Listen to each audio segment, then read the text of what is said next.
Hello everyone, welcome to PKR tech classes. दोस्तों, ये है इलेक्ट्रिकल क्विज इन हिंदी का पार्ट 4। और इसके पहले हम पार्ट 3 ऑलरेडी इसके लेके आ चुके हैं, वो भी इम्पोर्टेंट हैं आपके ए जेई TG2 और यूपीपीसीएल के एग्ज़ाम के लिए। तो आपको पार्ट जरूर देखने चाहिए। उनमें हमने लगभग लगभग 140 क्वेश्चन कवर किए हैं। तो यदि आपने वो वीडियो नहीं देखे हैं तो आपको ज़रूर देखने चाहिए। यदि आपको वो नहीं मिल रहे हैं तो आप प्ले लिस्ट में जाके खोजिए। यदि उसमें भी नहीं मिलेंगे तो आपको हम डिस्क्रिप्शन दे देंगे, डिस्क्रिप्शन में लिंक हम दे देंगे। ठीक है दोस्तों। और आपसे एक और रिक्वेस्ट है, यदि आपने अभी तक चैनल सब्सक्राइब नहीं किया तो सब्सक्राइब जरूर कर लीजिए। तो आइए शुरू करते हैं आज का वीडियो। तो हमारा फर्स्ट क्वेश्चन है, किसी थर्मल पावर प्लांट की दक्षता कितनी होती है? तो थर्मल पावर प्लांट की जो इफिशियंसी वो है वो कितनी होती है? तो दोस्तों, थर्मल पावर प्लांट की इफिशियंसी कम होती है। कितनी होती है? 35%।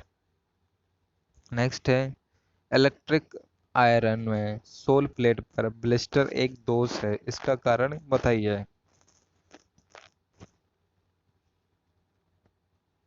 दोषपूर्ण थर्मोस्टेट, अधिक हीट, ढीला संयोजन, खुला थर्मल फ्यूज। तो इसका जो रीजन होता है वो क्या होता है? होता है अधिक हीट। हीट इसमें ज़्यादा हो जाती है।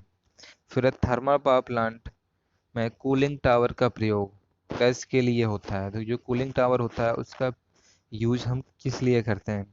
कम दबाव के भाप को घनीभूत करने के लिए, ठीक है, उसको वाष्पीकृत करने के लिए, या फिर घनीभूत भाप को ठंडा करने के लिए, या फिर घनीभूत होने वाले वाष्प के लिए ठंडे पानी का प्रयोग कंडेंसर में होता है, या फिर बॉयलर के लिए ठंडे पानी का आपूर्ति के लिए। तो दोस्तों, ये थोड़ा हिंदी है तो कन्वर्ट हुआ है इस तरीके से, तो आपको थोड़ा एडजस्ट करना पड़ेगा इस चैप्टर में।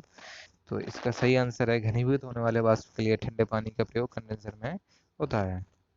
नेक्स्ट है, गैस टरबाइन का व्यापक रूप से देश में प्रयोग होता है। पंपिंग स्टेशन में, हवाई जहाज में, लोकोमोटिव में, या फिर ऑटोमोबाइल में। तो क्या गैस टरबाइन के यूज कहाँ पे होता है सबसे ज़्यादा? हवाई जहाज में।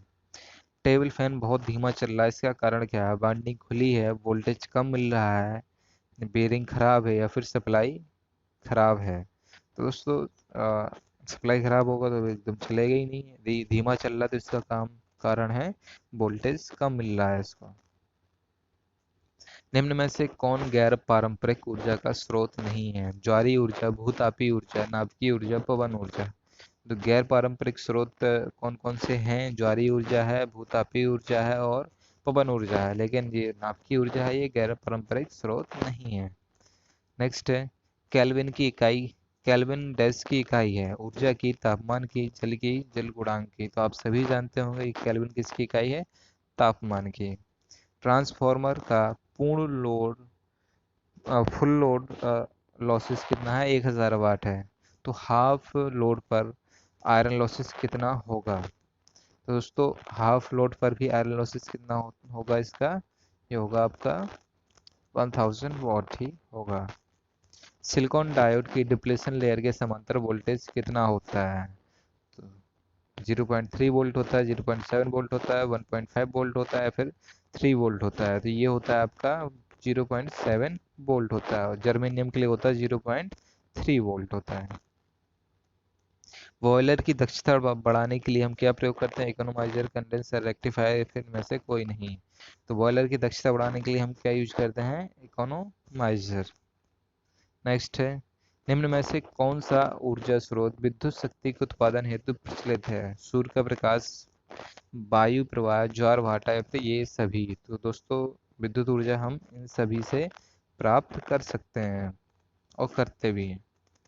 बायोगैस का उत्पादन किया जाता है गौमूत्र से, पशुओं के गीले गोबर से, प्लास्टिक कूड़े से, या फिर सूखे पत्तों से। तो बायोगैस का उत्पादन किससे किया जाता है? पशुओं के गीले गोबर से। दो ट्यूबुलर खंभों के बीच रखी जाने वाली दूरी कितनी होनी चाहिए?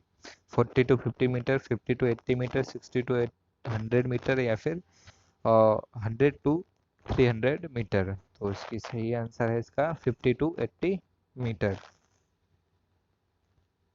सब स्टेशन से विद्युत शक्ति के सब स्टेशन से विद्युत शक्ति को वितरण केंद्र तक पहुंचाने वाली लाइनें क्या कहलाती हैं? ट्रांसमिशन लाइन कहलाती है, मेन फीडर कहलाती है, सर्विस मेंस कहलाते हैं, या फिर डिस्ट्रीब्यूशन लाइन कहलाती हैं। तो ये क्या कहलाते हैं? ये कहलाते हैं आपकी डिस्ट्रीब्यूशन लाइन।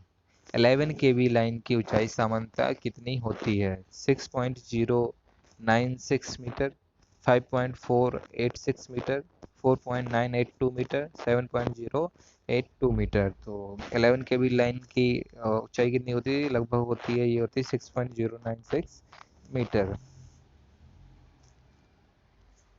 लाइट एंड पंखे उप परिपथ का लोड कितना होता है? इसका लोड 500 वाट होता है, 800 वाट होता है, 1000 वाट होता है, या फिर 2500 वाट होता है। तो जैसा कि आप बहुत बार रिपीट हुआ ये क्वेश्चन, कितना है इसका? 800 वाट होता है। लाइट फैन सर्किट का पावर सर्किट का कितना होता है? 2000 वाट होता है। 66 किलो भूमिगत 66 किलो वोल्ट भूमिगत लाइन में प्रयोग की जाने वाली केबल है। LT cable, HT cable, ST cable, या फिर ईएचटी केबल। तो 66 केबी के लिए हम कौन सी केबल यूज करते हैं? EHT cable. इंसुलेशन मापने के लिए प्रयुक्त मीटर कौन सा है? केल्विन डबल ब्रिज है, व्हीटस्टोन ब्रिज है, मैगर है, या फिर इनमें से कोई नहीं है। तो जब हमें इंसुलेशन रेजिस्टेंस मापना होता है तो हम किसका यूज करते हैं? मैगर का यूज करते हैं। किस मीटर की फील्ड वाइंडिंग पतले तार व अधिक लपेटों द्वारा बनाई जाती है, अधिक टर्न द्वारा बनाई जाती है? तो दोस्तों, सीरीज मोटर की वाइंडिंग किससे बनाते हैं? वो तो बनाते हैं मोटे तार और कम टर्न से। और तो शंट मोटर की वाइंडिंग किससे बनाते हैं? पतले तार व अधिक टर्न से। और कंपाउंड मोटर, इसमें तो क्या दोनों होती हैं, सीरीज व शंट। तो ये तो हो ही नहीं सकता, और इनमें से कोई नहीं, तो ऐसा तो है नहीं। तो आपका सही आंसर क्या है? Option B. आदर्श प्रवर्धक का शोर कितना होता है? 10 dB, 1 dB, 0.1 dB, या फिर 0 dB? तो आदर्श प्रवर्धक जो होता है उसका शोर कितना होता है? 0 dB। फ्लेमिंग के बाएं हाथ के नियम के अनुसार अंगूठा इंगित करेगा चुंबकीय क्षेत्र की दिशा, विद्युत धारा की दिशा, चालक के घुमाव की दिशा, फिर उपरोक्त में से कोई नहीं। तो अंगूठा क्या इंगित करता है? ये करता है चालक के घुमाव की दिशा।